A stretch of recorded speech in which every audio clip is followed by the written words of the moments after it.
statement ziri bbiri. Fiona Nyamutoro ali mu kwanjula Eddie Kenzo e Buziga. Eddie Kenzo ali mu kwanjula Fiona Nyamutoro eri bakadde be batwalanga bakadde be e Buziga. Ezo statement bbiri ze ziri mu kubeera nga zitambuzibwa ku social media platforms ez'enjawulo olunaku olwaleero zaawukana naye zonna zoogera ku kyekimu. Amawulire agasinga gatandikira mu byambu nga ssaawa zino tuli mu byambu kubanga tetunnafuna evidence tetunnafuna bukakafu naye okusinziira ku sources ez'enjawulo zitandise okubeera nga zitutegeeza mbu Eddie Kenzo either atutte Honorable Fiona Nyamutoro e Buziga okubeera nga amwanjulira ab'ekika baalinawo oba batwalanga bazadde be. If not nga statement ye nasoose nga Honorable Fiona Nyamutoro yatutte Eddie Kenzo e Buziga asobole okubeera nga amwanjula mu bakadde be. Statement ziri bbiri tetumanyi ani aligenze okwanjula ani. Either nga Eddie Kenzo akozeewo omukolo mutonotono asobole okubeera nga ayita abantu be abategeeze ku mukyala gw'alina Honorable Fiona Nyamutoro. Eyo statement esooka. Obanga Honorable Fiona Nyamutoro atutte Eddie Kenzo amwanjulire abakadde be nti ono ye mwami gwe nnina.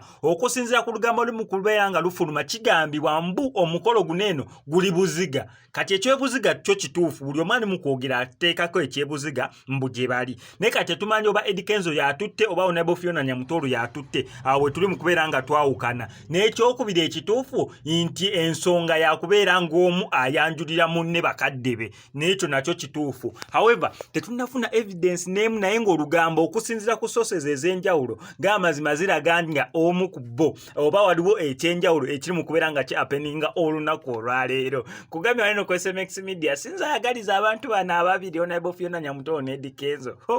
Ne bambi mbeera ate mu nkoze owibayi tuddeko ku biri serious. Nze omuntu asinga okubeera nga amaga ati Eddie Kenzo kale ofuna omuntu omulala n'ambiipinga.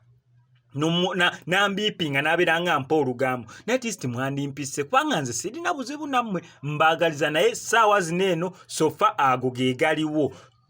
Omukolo gw'okubiri oguliwo ffenna gwe tumanyi obulungi gwe gwa Olisha M olunaku olwaleero naye ali mu kubeera nga ayanjula omwami w'omulungi mu bakadde be. So omukolo gw'omukulu Eddie Kenzo n'Olisha M omuyimbi giri mu kubeera nga gigenda mu maaso. Ffenna amaaso tugateeke wano ku SMX Media. Gwe kyonna okola subscribing nga nyiga notification bells gaddabe tulekere kubanga tugenda making sure titukuwa updates oba ensonga eno oba olugambo luno tulutuuka ku ntikko. Wano ku SMX Media nkutege ku Sheikh Mukasa Shafiki aze okubeera nga akulombera edduwa osobole okubeera nga ovvuunuka ebizibu byonna by'oyitamu.